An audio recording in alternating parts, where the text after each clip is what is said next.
靓仔，求求你救救俺媳妇儿！半夜，一只堪比3个成年男人大的黄鼠狼跪在我床头。我袁瑶，曾经的外科主治医生，现在吓得想钻进被窝里叫妈。我盯着他那双油亮的豆豆眼，声音发颤：大哥，我是拿手术刀的，不是接生的，你找错人了吧？这黄鼠狼外号叫黄大，急得直磕头。村里人都说你厉害，求求你救救俺媳妇儿和孩子，俺给你当牛当马都行。看着他那副要哭出来的样，我心里那块病又犯了。半个月前，那个25岁的年轻人死在我手术台上时，他家里人也是这么求我的。从那以后，只要看到手术刀，我的手就抖得跟帕金森一样。我撇开脸，硬着心肠说：我已经不做医生了，你走吧。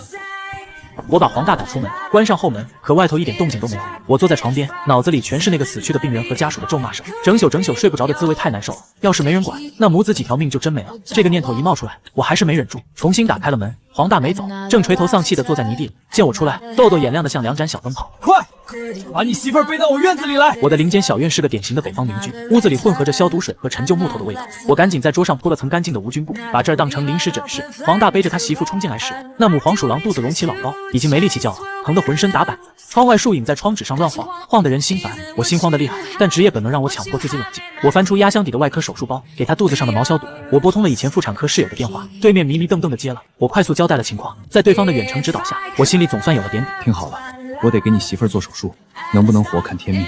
我深吸一口气，握住手术刀，在那昏暗的灯光下，我的手又开始不争气的打板子。那一刻，我感觉我咬咬牙，稳住手，一刀切开了皮层。奇怪的是，刀口处竟然冒出一丝丝黑气，凉得钻心。我没心思管这些，死死盯着出血点，强迫自己稳住刀尖。我利索地动了刀，没过几分钟，几个湿漉漉的小家伙就滑进了盆里。吱的一声，黄大的媳妇终于缓过这口气，虚弱的叫了一声。3只肉乎乎的小生命迎着外面第一缕晨曦出生了。母子平安，黄大喜极而泣，忙着给媳妇和孩子舔毛。我脱掉带血的手套，看着自己那双终于不再发抖的手，心里那块压了半个月的大石头终于落了一点地。我走到阳台，看着天快亮了，给电话那头的老同学发了个消息：母子平安，我好像又能拿刀了。你真的打算在那山沟沟里待一辈子？我看着指缝里还没洗净的一点血迹，没吭声。老三，医生这行救死扶伤是本分，可有时候命这玩意儿真不是咱们能拦住的。那件事以后我一直担心，做咱们这一行天天见生生死死，你不能只要生不要死，人各有命。我知道。那你还打算回来吗？我望着天边那一抹还没散尽的晨曦，不由自主的沉默了。嗨，我就随口一问，说真的，我也想撂挑子不干了，天天忙得像条狗，今年也不知道撞了什么邪，产妇多的排不过来。挂了电话，我看着那轮已经升起来的朝阳，转身回了屋。黄大那媳妇还在我临时搭的小窝里休养。我在院子角铺了点干草，撒了点消毒粉，让他们一家5口先凑合住。过了2天，天刚亮，我姥姥就在门口嚷嚷开了。她指着门口一只还没凉透、脖子歪掉的野鸡，好奇地问我：瑶瑶，快来看，这哪来的野鸡？我顺着院墙根一扫，果然看见磨盘后面探出一个小脑袋。黄大正拿那双豆豆眼热切地盯着我，尾巴尖儿还不自觉地晃了2下。可能是哪家走亲戚送错了吧？姥姥好笑地看了我一眼，送礼还能送到大门口没人要，这鸡肥得很，我拿去后厨收拾了。每天一开门，门口必然躺着一只野鸡，有时候甚至还有2只肥硕的田鼠。吃了3天野鸡的我，现在打个嗝都是一股子鸡毛味，实在受不住了。我特意堵住黄大，告诉他以后千万别送鸡了，真的要吃土了。黄大若有所思地歪了歪头，像是听懂了。第2天，门口的血腥也未消失了，取而代之的是一小堆红艳艳的山里果子，还挂着露水。哎，瑶瑶，那是黄大仙吧？前2天我就瞧见了，这些东西肯定是给他们咱交的住宿费。不知道啊。你还别说，这些小东西真有灵性。能不灵性吗？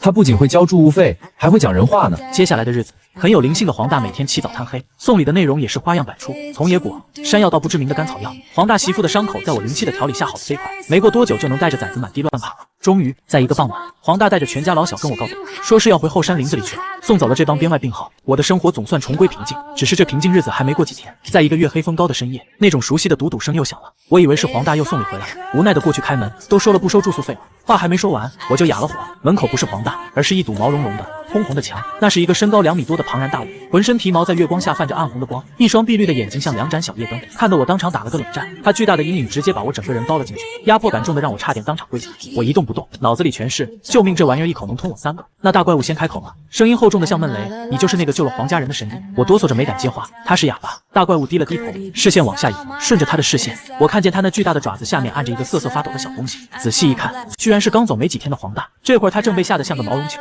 我找回一点声音：你找我有事？大怪物没回答，而是张开血盆大口，露出2排阴森森的獠牙，我吓得心跳都停了。完了，这是要开饭了！还没等我尖叫出声，脚下一轻，整个人直接离了地。我被他像拎鸡崽子一样甩到了后背上，顺势把还没回过神的黄大爷一起塞进了厚实的红毛里，抓稳了。紧接着，这红毛大怪物爪下生风，带着我就往后山林子里钻。山风冷得刺骨，刮在脸上生疼，我四肢都冻麻了，只能死死揪着他的红毛。我趴在他背上，颤声问旁边的黄大到底发生了什么。黄大爷猛着呢，缩成一团，小声回答：赤九是突然冲进我家找我，让我带路找你，说是有急用。赤九，这红毛狐狸叫赤九。奔跑间，我们路过了一处后山的废庙，那地方早没人去了，围墙塌了一半，在惨白的月光下，我看见神龛上的一尊断头神像，那颗泥塑的脑袋不知什么时候掉在了地上，此刻正侧着脸，那双空洞的眼睛死死盯着我们远去的方向，看得我心惊肉跳。我趴在赤九宽阔的背上，整个人随着他的奔跑在红毛里颠簸，冷风嗖嗖的往领口里钻，我觉得浑身骨头都要被这疾驰的速度给颠散架了。不知道跑了多久，赤九的脚步终于慢了下来，四周不再是那种枯枝烂叶的腐臭味，反而透出一股子清冷的香气，像是昂贵的沉香混合了山间野草的味道。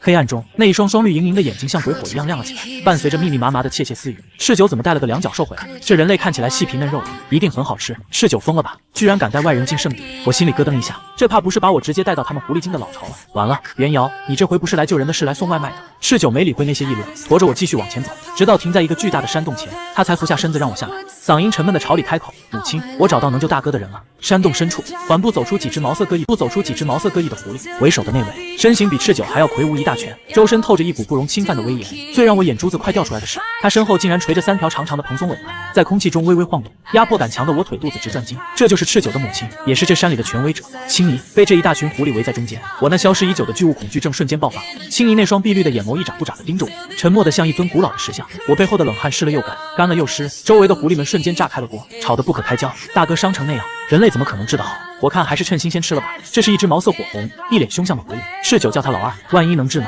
黄家那小子不是说这人类有点真本事吗？这是另一只看起来稳重些的灰狐狸。2派狐狸吵得脸红脖子粗，根本没人在乎我这个当事人的死活。我内心疯狂吐槽：大哥，你们到底给个准话行不行？是打算把我红烧了还是清炖了？别光在这儿搞这种临终关怀的辩论赛。就在我 CPU 快要干烧了的时候，一直沉默的青怡终于开口了。他的声音低沉且优雅，却带着一股子上位者独有的威慑力。人类，抬起头来！我僵硬的扬起下巴，对上那双深邃如寒潭的闭塞眼眸，感觉自己像个正在被严刑拷打的犯人。黄大那小子说：“你剖开了他媳妇的肚子，救了一窝崽子。”青怡缓缓问道。我忙不迭的点头，嗓子眼干的发不出声。用的是你们人类的法子。我继续点头，跟个缝纫机似的。青怡陷入了漫长的沉默，巨大的狐狸头微微低垂，似乎在权衡利弊。空气仿佛凝固了，压抑的人喘不过气来。那个老二见青怡犹豫，喉咙里发出不耐烦的咕噜声，那哈喇子都快滴到我鞋面上。哥，你能不能矜持点？好歹也是狐仙一脉，注意点素质。老九，带他进去。青怡终于发话了。赤九明显松了一大口气，老二不乐意了，尖叫道：“母亲，您真信这个人类？万一他在手术时动点手脚？”青怡冷冷地瞥了他一眼：“老二，你的脑子要是能有你的口水一半多，也不会到现在还没化醒。”老二瞬间摇，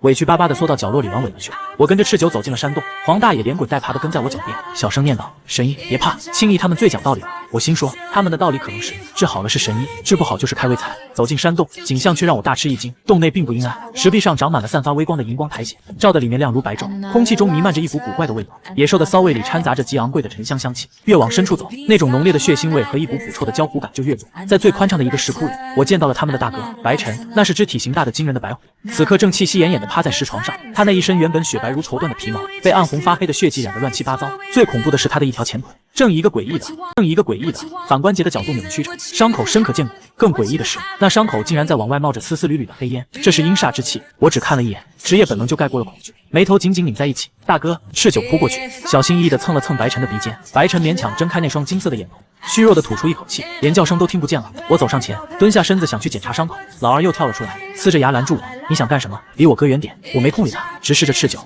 我要近距离观察伤口，不然我没法判断能不能救。赤九对老二低吼一声，老二这才不情不愿地挪开，他那眼神活脱脱像是在看一个随时会谋财害命的庸医。我戴上医药箱里最后一副备用无菌手套，轻轻拨开白晨伤口周围黏糊糊的毛发，那一瞬间，一股冰凉阴寒的气息顺着我的指尖直冲脑门，冻得我打了个冷战。在那个深可见骨的窗口中心，竟然嵌着一片黑亮的磨盘大小的鳞片，鳞片边缘锋利如刀，周围的肌肉组织已经完全坏死发黑，正随着黑烟的冒出不断向外蔓延腐坏。他是被什么东西伤的？我声音有些发颤，不是吓的，是被这离奇的伤口惊到了。赤九眼里冒火，是黑风崖那只带毒的鹰王，他用那片邪灵暗算了我哥。我明白了，这不是普通的撕裂伤，这是复合伤口。由于鳞片上附带的阴煞能量污染，导致伤口根本无法自愈，反而像腐蚀剂一样在吞噬生命力，情况比我想象的还要糟糕。我深吸一口气，实话实说，毒素和阴煞已经在扩散了，再拖半个时辰，这腿别说保不住，他的命也得玩完。石窟里的气氛瞬间降到了冰点，几十双狐狸眼睛齐刷刷地盯着我，青衣不知何时走到了我身后，巨大的阴影覆盖下来。你有几成把握？我大脑飞速运转，清创，切除坏死组织，排除阴煞。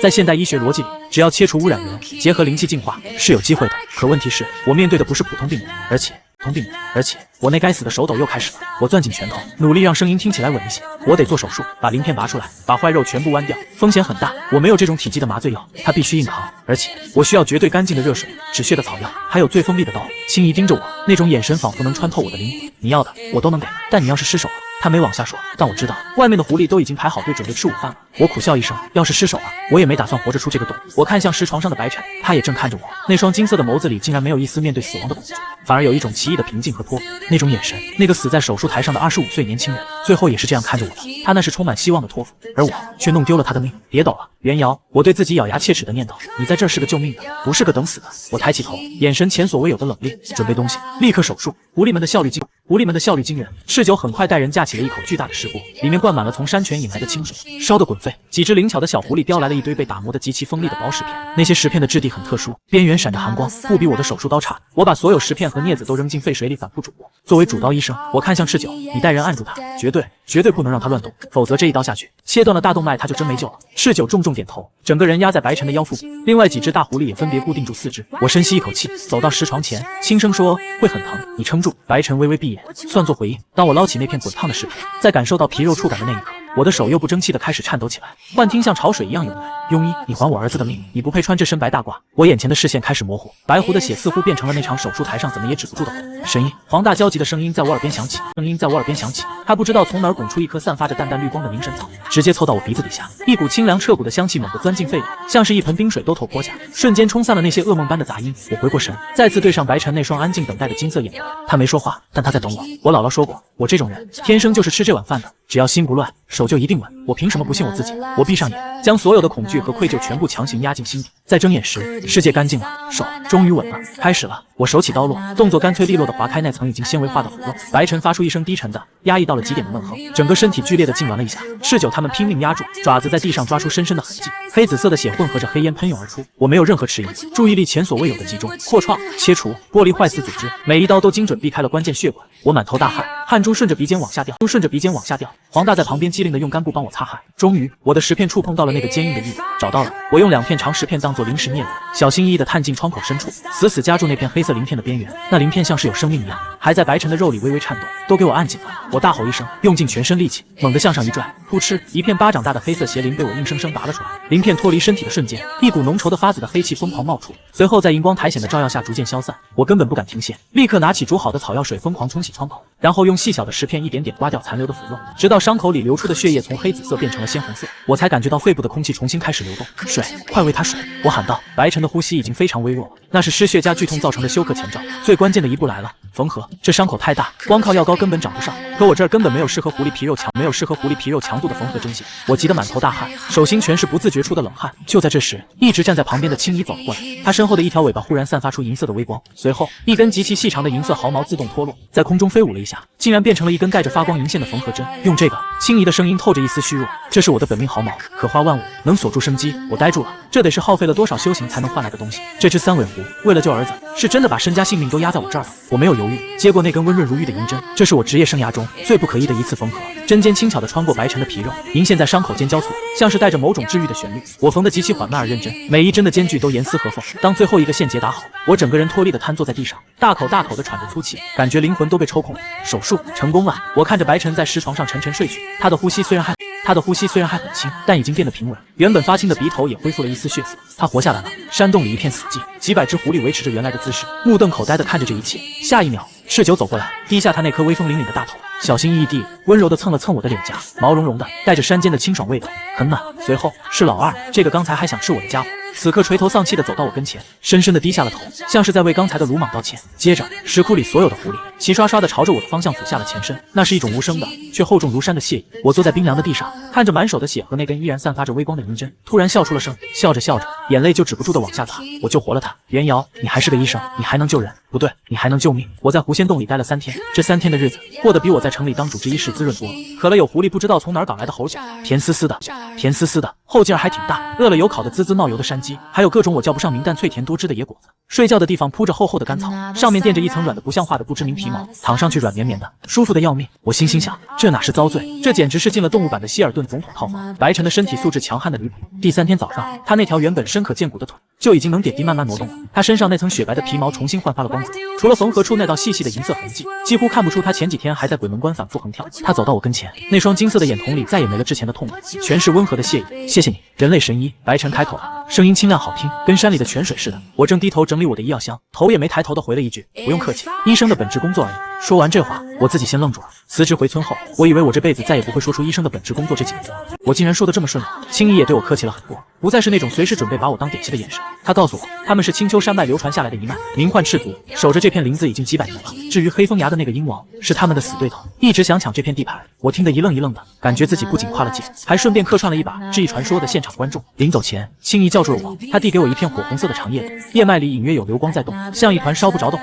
这是赤岩草，不仅能解百毒，还能辟邪。我刚想推辞，青姨那双碧绿的眼睛深深地看了我一眼，收下吧，袁瑶，你身上灵气纯粹，在这山野之间，容易招惹那些不该招惹的脏东西，带着它保命。我心里咯噔一下，灵气纯粹，我怎么不知道我还有这种玄学体质？没等我细问，青姨就转身回了山洞深处，只留下一阵清冷的沉香味道。侍酒主动承担了送我回家的任务，2米多高的红色巨虎走在我身边，那压迫感杠杠的，林子里路过的野猪见了都得绕道走。快到村口那棵老槐树下时，侍酒停住了脚步，以后要是想找我，就对着这棵树喊3声侍酒。我听得见，我点点头，看着他那颗毛茸茸的大脑袋，没忍住伸手抓了一把，手感真不错。侍酒憨憨地甩了甩尾巴，想了想又补充道，我大哥叫白晨，我二哥叫赤二，我娘你叫他青姨就行。我嘴角抽了抽，你们这起名方式也太省事儿了。侍酒没听懂我的冷笑话，只是咧开嘴露出一排白牙，笑得挺灿烂。回到我的林间小院时，天刚蒙蒙亮，我姥姥正推开房门准备去仓房拿工具，结果刚一抬头，整个人就定在了原地。哟，这阵仗可真是不小啊！姥姥眯着眼，语气里竟然没有半分惊恐，差点没直接坐地上。好家伙，昨儿还干干净净的小院，这会儿快成山货批发市场了。墙根底下堆着3只肥的流油的野山鸡，一只少说也有几十斤沉的野猪后腿，还有2捆处理的整整齐齐的罕见干草药。磨盘旁边放着一篮子水灵灵的灵果，红得发亮，隔着老远都能闻到一股清香味，甚至还有一只不知名的山鸟，正扇着翅膀在窗台上整齐地排开一串亮晶晶的彩色石头。瑶瑶，你这朋友挺大方啊！姥姥指着院墙上面，笑呵呵地说道。我顺势往院墙上一瞅，社死感瞬间爆棚。侍酒那颗巨大的红脑袋正搁在院墙根上，一双碧绿的大眼睛一闪一闪地打量着老王，像个巨大的没藏好的毛绒挂件。我赶紧冲过去，一边试图把赤酒的大脑袋往下按，一边尴尬地跟姥姥解释，那什么，这就是我山里的一个远房朋友，这些都是给咱们的住宿费。赤酒被我按得嗷呜一声，委屈地缩了缩脖子。姥姥放下手里的簸箕，走到那堆山货面前，捡起一颗灵果擦了擦，咬了一口，成，你这朋友挺懂规矩，这果子挺甜。我看着赤酒1步3回头地钻进林子，心里的紧张感才稍微松了下来。姥姥走过来，拍掉我肩膀上粘着的狐狸毛，眼神深邃地看了看我胸口藏着的赤岩草。既然回来了，就安生待着。山里的邻居虽然规矩多，但比城里的人好相处。我低头看着满院子的谢礼，心里的某种阴影似乎在这一刻淡了许多。瑶瑶啊，你这几天是不是想通了？我看着姥姥那双看透世俗的眼睛，用力地点了点头。想通了，我不必非要在城里的手术台上救人，只要能拿起刀，能保住一条命。在这个林间小院里，我也是医生，生活似乎重新回到了正轨。每天陪姥姥在院子里晾晒干草药，偶尔去镇上买些生活物资，只是我的院子变得越来越热闹。今天门口放着一篮子还带着露水的红果，明天窗台上摆着2株品相极好的老山参，不用问，都是后山那帮毛茸茸的朋友送的。黄大那小子偶尔也会带着媳妇来看我，3只小肉团子已经能满地打滚了，在我脚边蹭来蹭去，萌得我心都化了。我那个妇产科的室友又给我打了电话，老三，你到底还回不回啊？我们科新来的实习生，缝个皮手都抖得跟帕金森似的，我快气炸了。我听着电话里的抱怨，走到院子里，看着满园子的山货和远处云雾缭绕的大山，笑了，不回去了。为啥？你真打算在村里修仙啊？我在这儿找到了新的病人，你们村卫生所连个心电图机都没有吧？我神秘一笑，我的病人跟你想的不太一样。挂了电话，我深吸一口气，感觉空气里都透着清爽。就在这时，院门被轻轻挠了2下，我走过去开门，一只浑身湿透的小水獭正抱着受伤的爪子，可怜巴巴地看着我。医生，我的爪子被螃蟹夹了个口子，好疼。他说话的声音细细小小的，还带着一丝丝阴冷的气息。我低头一看，那伤口周围果然渗着一缕极淡的黑气。进来吧，先给你做个清创，顺便清清这股子阴煞。我的乡村诊所今天又开张了，日子就在这种奇妙的节奏里一天天过去。我的病人种类越来越多，有摔断了腿的傻狍子，被赤酒一巴掌拍晕了直接扛过来的，有误食了毒蘑菇，口吐白沫的小野猪，被他妈哼哼唧唧拱到我门口，差点把我院墙给拱塌了。还有一只得了抑郁症的百灵鸟，天天在我窗外唱悲伤情歌，吵得我脑仁疼。我给他开了几天的化疗，主要内容是听我吐槽以前医院里的那些医疗纠纷。没想到几天后他病好了，甚至还想给我介绍个对象。另一只长得挺俊的百灵鸟，谢谢，但种族不同，大可不必。我的医疗技术在口口相传下，成了这座山里的金字招牌。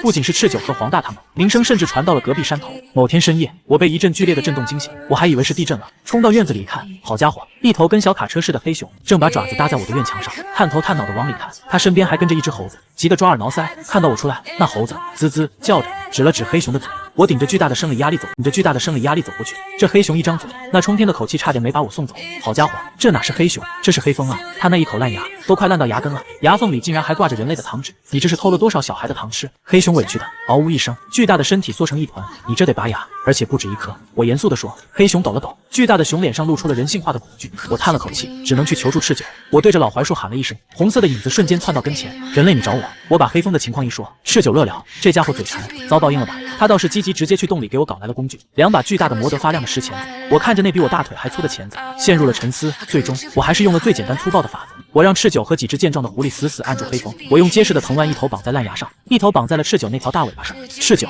听我口令，往前冲！1、2、3，跑！只听嗷的一声惨叫，一颗硕大的烂牙带着血丝飞了出来，黑蜂疼得满地打滚。赤九被尾巴上的拉力拽了一个趔趄，我捡起那颗牙，松了口气。下一个，那天晚上，整个后山都回荡着黑蜂撕心裂肺的惨叫，以及狐狸们幸灾乐祸的笑声。等我拔完所有烂牙，又用灵气帮他清理了牙床里的腐臭，黑蜂已经瘫在地上，生无可恋了。记住了，以后不准再偷糖吃。黑蜂流着眼泪，虚弱地点了点头。从那以后，黑蜂成了我的又一个保镖，每天准时送来一罐最新鲜的蜂蜜，还会盯着那些顽皮的小猴子，不准他们来我的诊室捣乱。我的生活过得比退休老干部还悠闲。直到一个不速之客的到来。那天我正在给一只扭伤脚的野兔服药，院门被人砰的一声踹开，门口站着一个穿着黑色道袍的中年男人，戴着一副金丝眼镜，斯文里透着一股子狠。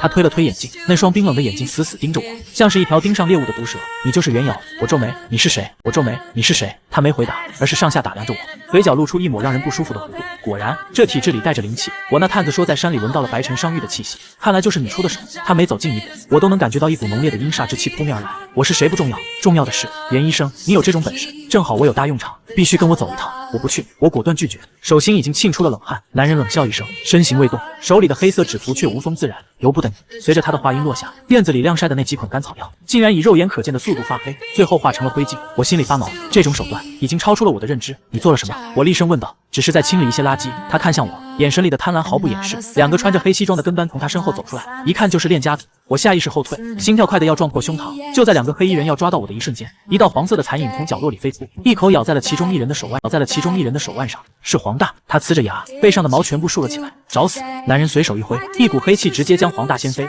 撞在院墙上，喷出一口血。我瞬间红了眼。黄大，看来你的朋友们保护不了你。男人步步逼近，就在这时，大地开始轻微的震颤，一股沉重如山的威压从门外涌入。黑风庞大的身躯堵住了大门，他喉咙里发出低沉的怒吼，原本憨厚的眼神此时满是凶厉。院墙上刷刷出现了几10道身影，赤九、赤二，还有那一群眼神不善的狐狸，一个个盯着黑袍男露出了锋利的爪子。天空中上百只飞鸟盘旋而下，为首的正是那只百灵鸟。清越的鸣叫声里带着明显的警告，连刚养好伤的小水獭都从水盆里爬出来，龇牙咧嘴地瞪着男人。男人和他的人彻底看呆了，他扶着眼镜的手微微颤抖，看着我身后那个2米多高、正流着哈喇子的黑蜂，脸色瞬间变得惨白。这怎么可能？你竟然能操控这么多药物？我走上前，感觉到山里原本祥和的气息变了，一股浓烈的阴煞在周围蔓延。但我不怕，我看着那个黑袍男人，一字一句的开口：我说过，我不去。我的朋友们好像也不太欢迎你。西装男咽了口唾沫，看着周围那几百双绿油油、红彤彤的眼睛，腿肚子都在打颤。袁医生，有话好说。我笑了，这感觉竟然该死的爽快。现在想好好说了。我环视着周围这些挡在我身前的身影，心里稳了许多。我看着那个黑袍男人，一句话也不再多说。那个黑袍男人临走时的眼神，我这辈子都忘不了。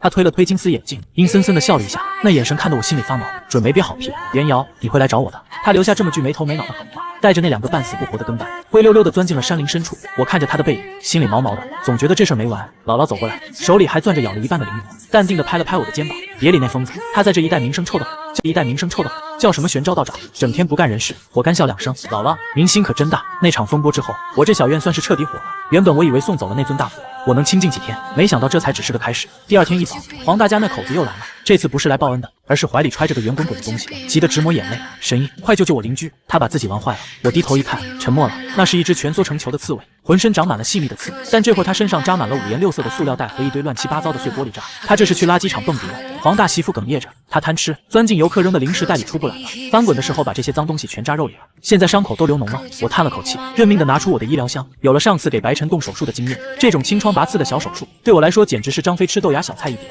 虽然手偶尔还会因为想起那个玄招道长的眼神而抖一下，但灵气一运行，心神也就稳了。成功解救了刺猬邻居后，我的名声在后山算是彻底炸开了锅。我的家正式成了一个非自然生物指定挂号处。今天是那头瘸了腿的黑风熊，嘿咻的扛着一颗巨大的老山参过来换药。明天是那只失恋了想不开，非要拿脑袋撞树的猫头鹰被他的同桌送过来。后天更离谱，一条修炼了几百年的蛇精，因为贪吃吞了一整头死猪，结果那猪肚子里全是没消化的石头，他把自己给噎得直翻白眼。我每天一睁眼，门口就排起了长龙，天上飞的，地上跑的，土里钻的，物种之丰富，堪比动物世界大型录制现场。姥姥一开始还惊讶，后来也习惯了，甚至还在院子里搭了几个这样的棚子，给这些病患当临时候诊区。瑶瑶啊，你这算是找到事业第二春了。以前在城里救人，现在回村里救仙。姥姥一边给一只断了翅膀的喜鹊喂小米，一边感慨。我苦着脸心里疯狂吐槽，我一个前途无量的3甲医院外科主治医生，现在沦落到给蛇精通便，这跨界跨的我都想去考个兽医证了。就在我以为日子会这么一直鸡飞狗跳下去的时候，白晨和赤九又来了，但这回他们没用原形。院门被推开的那一刻，我整个人都看呆了。走在前面的男人穿了一件白长衫，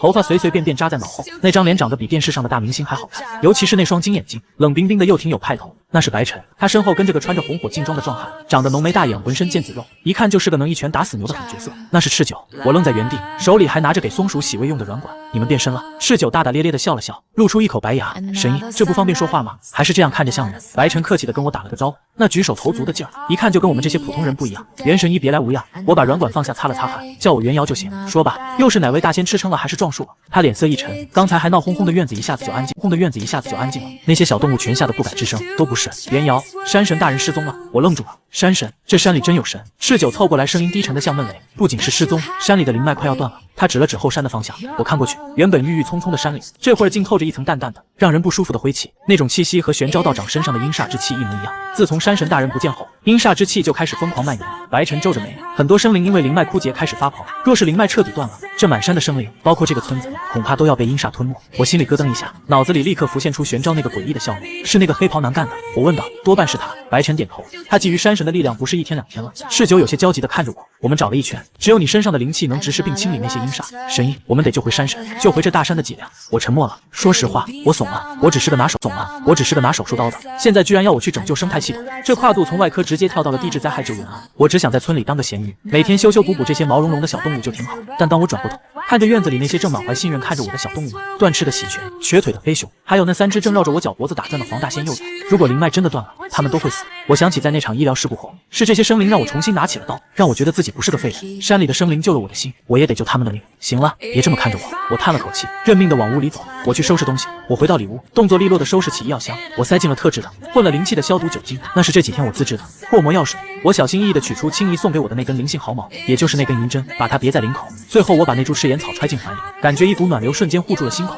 管他什么道长，反正我的手术刀能救命，也能让他吃点苦头。我背起药箱，走出房门，看着院子里并肩而立的白晨和赤九，走吧。我深吸一口气，语气前所未有的坚定，去救那位山神大人。白晨看着我，金色的眸子里闪过一丝激闪，只要你肯去，就是最大的希望。只要那位山神大人别太沉就行，我这小身板可背不动神仙。赤九哈哈大笑，一把拎起地上的大斧头，放心，有我呢。夕阳的余晖把我们的影子拉得很长。我回头看了看姥姥，她正站在门口，对我挥了挥手，瑶瑶，早点回来吃饭，我晚上给你炖排骨。我挥了挥手，转过身，跟着那一红一白两道身影，大步朝着那片透着灰气的深山走去。去后山废庙的路比我想象的还要坑爹，那是条藏在深山老林里的荒路，草长得比人还高，压根没处下脚。我背着医药箱，每走一步都得拿棍子在前面探探，生怕踩着什么不该踩的玩意儿。越往里走，光线越暗，天色阴沉沉的，跟要下雨似的，空气里透着一股子冷意，那是种植往骨缝里钻的湿冷，让我忍不住打了个冷战。周围的树木长得奇形怪状，枝桠乱晃，瞅着跟一群在黑暗里伸手的鬼影没两样。路上，我看见了几只倒闭的野兔子和山雀，这些小动物身上都缠着淡淡的黑气，皮肉已经发黑腐烂了，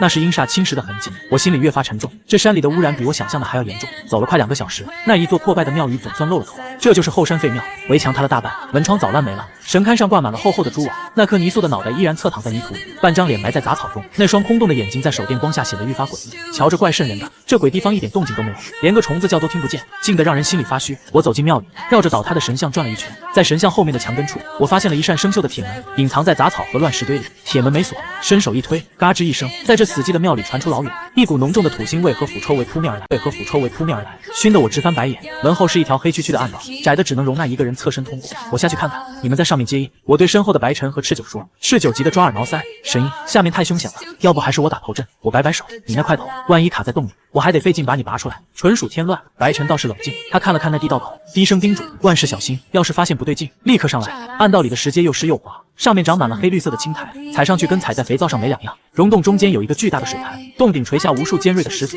滴答滴答往下滴着水。水潭里的水黑得发亮，还不停地往外冒黑泡，透着一股子刺鼻的恶臭。丝丝缕缕的阴煞之气从潭水里升起来，把整个空间挤得满满当当，憋得我胸口发闷。在水潭的正中央，扎根着一棵已经完全枯死的千年古树，树干上贴满了血红色的符纸，随着阴风微微晃动，瞧着邪门的很。而在那枯树上，竟然用4根粗大的铁链死死地锁着一个人。那人满头白发长到了脚踝，琵琶骨被铁链直接穿透，整个人被钉在树干上。他低着头，看不清脸，但他瞧着跟那些脏东西不一样，倒像是个受了大难的正经神仙，跟周围的阴煞格格不入。每一次锁链晃动，都伴随着一阵让人心颤的哀鸣。我心里咯噔一下，这就是白晨他们说的受难神灵。我大着胆子往前蹭了几步，想看清楚他的伤口。他像是感应到了什么，微微抬起头，他的眼神看着挺和气的，但里头全是腾出来的血丝。脚底下突然踩到了一个硬邦邦的东西，我低头一瞧，是一块木质的令牌，掉在污泥里。我捡起来抹掉上面的泥巴，手电筒光一晃，上面刻着2个字：玄招。我瞳孔骤缩，心跳差点停了一拍。果然是那个死道士干的好事。玄招道长，这死道士果然在这儿憋着大招呢。我就知道那天在院子里他看我的眼神就准没憋好屁。就在我盯着那块令牌发愣的时候，身后突然传来一阵让人起鸡皮疙瘩的冷笑声，呵呵呵呵。原本以为能钓到那2只狐狸，没想到先送上门的是你这个小医官。我猛地回头，手里的手电筒差点甩出去。黑暗中，一个穿着黑色道袍的身影慢慢走了出来，正是那个在姥姥家见过，看起来仙风道骨的玄招道长。只不过现在的他，那副假惺惺的模样全不见了，满脸都是狠毒和贪心。在手电筒的光照下，他笑得阴森森的，看着让人心里发毛。是你。我握紧了手里的医药箱，心直接沉到了鞋底板。你把山神大人怎么了？怎么了？玄招道长眯起眼睛，看着坛中央被锁住的那个人，眼神里全是狂热。我是在帮他解脱。这整座山的灵脉本就是生灵之气，他站了这么多年，也该轮到我了。我呸了一声，你这就是明抢，还说得这么冠冕堂皇，你这道士当的也太不要脸了。小姑娘，你懂什么？他像是听到了什么天大的笑话，声音猛地拔高。我修道200年，眼看寿元将近，却迟迟无法突破。凭什么他生而为神，就能坐拥这一山的香火，享无尽的寿元？他指着坛中心那个人，脸上的肌肉因为愤怒和贪婪都在不停的抽搐。既然天道不公，我便自己来取。我用100年修为布下阵，是灵阵，引动地底阴煞，一点点磨掉他的神体，断了他的生机。只要将他完全吸干，我便能成就长生不老之身。这整座大山以后都得听我的。我听得后脊梁直冒冷汗，这老道士真是疯了，心肠黑透了。所以白晨大哥身上的伤也是你搞的鬼？那只白狐狸啊，他满不在乎的弹了弹指甲，他运气不好，撞上了我送给鹰王的那枚化灵邪灵，没死算他命大。本来以为他死定了，没想到居然被你这么个凡人给治好了。他看向我的眼神突然变得像是在看什么稀世珍宝，还舔了舔那干裂的嘴唇。我真的很好奇，把你抓回去切开看看，或许我的计划还能再快上那么几年。话音刚落，他随手一挥，袖子里竟然飞出几道漆黑的雾气，在半空中化成几支锋利的箭矢，直接朝我的心窝子射了过来。我吓得魂飞魄散，脑子里全是救命，这回真要变马蜂窝了。危急关头，我想都不想，一把掏出领口别着的，轻易送我的那根本命毫毛护身符。我心念一动，那片护身毫毛感应到我的意图，银光流转间竟化作了一根细长的银线针。救命啊！我闭着眼大喊一声，把银线针甩了出去。银光一闪，那根银线在空中迅速放大，竟然化作了一道半透明的银色屏障，死死地挡在了我面前。黑色的箭矢撞在屏障上，发出一连串刺耳的摩擦声，最后冒出一股黑烟消散了。玄招道长的脸色沉了下来，冷哼一声，又是那只老狐狸留下的东西，我看他能保你几回。我这时候也顾不上害怕，职业本能竟然在那一瞬间压过了恐惧。我死死盯着他身后那个巨大的阵法，盯着那冒着黑泡的潭水和枯树，我盯着那几处不断冒黑烟的锁链。虽然不懂阵法，但看得出那里的气息最乱，就像缝合不稳的伤口，那是唯一的破绽。我攥紧了药箱里的手术刀，心跳虽然快，但手居然一点都没抖，一道残余气息而已，也想拦住我。玄招冷笑一声，手里的黑气瞬间压了下来，那道由青泥毫毛化作的银色屏障发出一阵牙酸的嘎吱声，眼看就要碎了。我心急如焚，这玩意儿撑不了几秒钟了，怎么办？我没时间在这里坐以待毙，目光飞快地在整个溶洞里乱扫，最后我的视线定格在了潭中央那棵枯死的千年巨树上。虽然我不懂什么玄学大阵，但作为医生，我一眼就看出那里是整个病灶中心，枯树就是阵眼，只要切了这颗毒瘤，或许就能反败为胜。一个疯狂的念头在我脑海里炸开，我反手从医药箱里抓出手术刀，还有青衣给我的那根银色毫毛针。就在玄招击碎屏障的瞬间，我没有后退，反而猫着腰猛地冲了过去。玄招显然没料到我这个手无寸铁的凡人敢主动出击，愣了一瞬，就这一下，我已经冲到了潭边，纵身跳上了那棵枯树露出水面的老根，冷气顺着脚底板钻进来，冻得我打了个哆嗦。潭水里的阴煞之气像嗅到了血腥味的苍蝇，疯了似的朝我涌来，我感觉自己的血液都要被冻成了冰碴子。好在怀里的赤岩草散发出一阵滚烫的热意，暂时驱散了寒气，让我僵硬的四肢恢复了力气。我没敢停下，手脚并用的爬上树干，来到了那个被锁链穿透琵琶骨的人面前。离近了看，穿透他身体的不是普通铁链，而是刻满了密密麻麻、不断蠕动的黑色符文。那铁链就像一条条寄生虫，正源源不断的从他体内抽取金色的神力，顺着树干灌进地底。这就是最致命的出血点。你敢乱动！身后传来玄昭气急败坏的怒吼。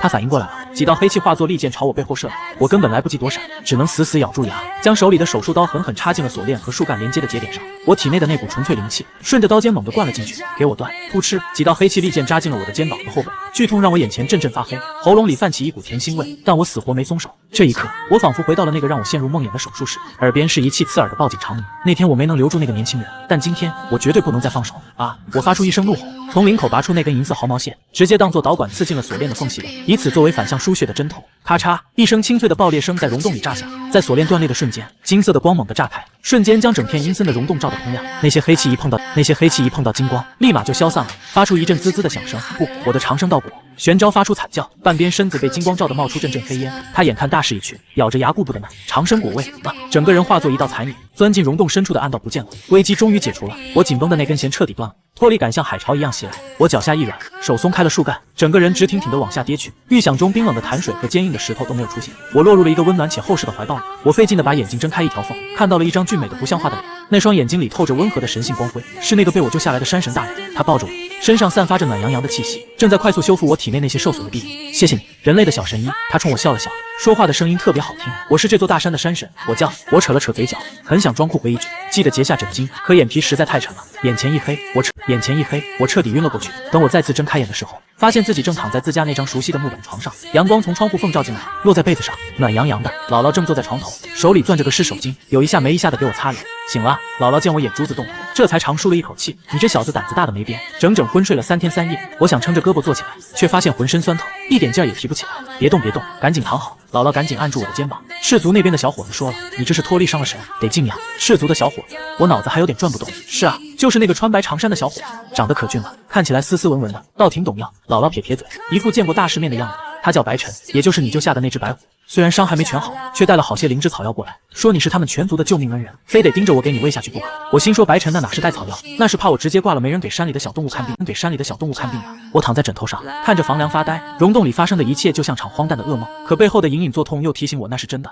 袁瑶，一个连职业医师证都差点保不住的倒霉蛋，竟然真的打跑了玄昭那个死道士，还顺手救了一个神仙。这要是写进年终总结里，院长估计得先送我去精神科挂个号。对了，姥姥突然想起了什么，神秘地凑过来。前2天后山那破庙方向金光闪闪的，村里人都说是山神爷回位了。现在那山神庙的香火，那叫一个旺，连带着咱家门口都多了不少磕头。我笑了笑，随口回了句便没再吭声。我在家足足躺了1个星期，中间灌了无数苦的掉渣的药汤子，才总算能下地走路。这期间，我这小院简直成了慰问品集散中心，黄大每天都来。回回都带一罐子野蜂蜜，说是给人补气血。侍酒送来了一堆亮晶晶还会发光的彩色石头，非说这玩意儿能美容养颜，让我铺在枕头底下。我看着那一堆能把人都落枕的美容石，心想狐狸的审美果然异于常人。最离谱的是那条被我治好消化不良的蛇精，他扭扭捏捏的送来了一张半透明的蛇皮。袁医生，这是我刚退下来的，给你裁件内衣，刀枪不入，还能避暑。我看着那张冰凉黏腻的皮，嘴角抽了抽，心说我这辈子都不想尝试这种奇葩时尚。我哭笑不得的收下了这些奇奇怪怪的谢礼。林间小院每天都热热闹闹的，院子里不仅有晾晒的干草苗，还有满地乱爬的小狐狸和黄鼠狼。我正在院里藤椅上摊着晒太阳，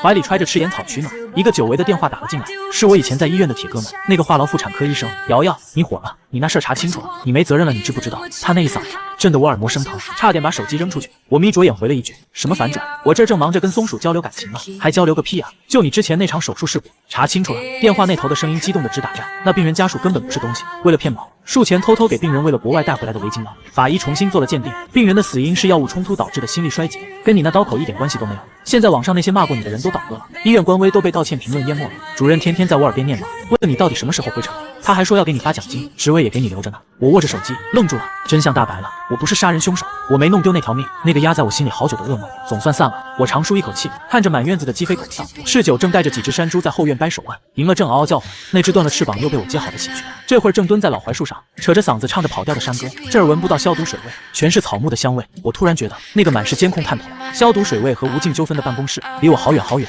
我拿起手机，慢慢敲下几个字回了过去，不回去了，我在这儿找到了更重要的事情。那边沉默了了半天，最后只回了一个字：好。后面还跟了一个大大的点赞表情包。我收起手机，伸了个大大的大懒腰，骨头缝里都透着舒手。这时院门口传来一阵吭哧吭哧的喘气声，我抬头一瞧，乐了，是一只圆滚滚、看起来憨态可掬的大熊猫，正抱着肚皮坐在门口哼唧。它见我出来了，眼泪汪汪的指了指自己鼓得像球一样的肚子，显然是吃撑了。医生，我好像又贪嘴了，疼。我站起身，拍了拍手上的土，拿起旁边的听诊器，受难神灵化成的一缕微风，绕着院子轻快地转了一圈，带起阵阵清凉。我盯着他那圆滚滚的肚子乐，行了，先给你揉揉肚子消消食，下个病号已经在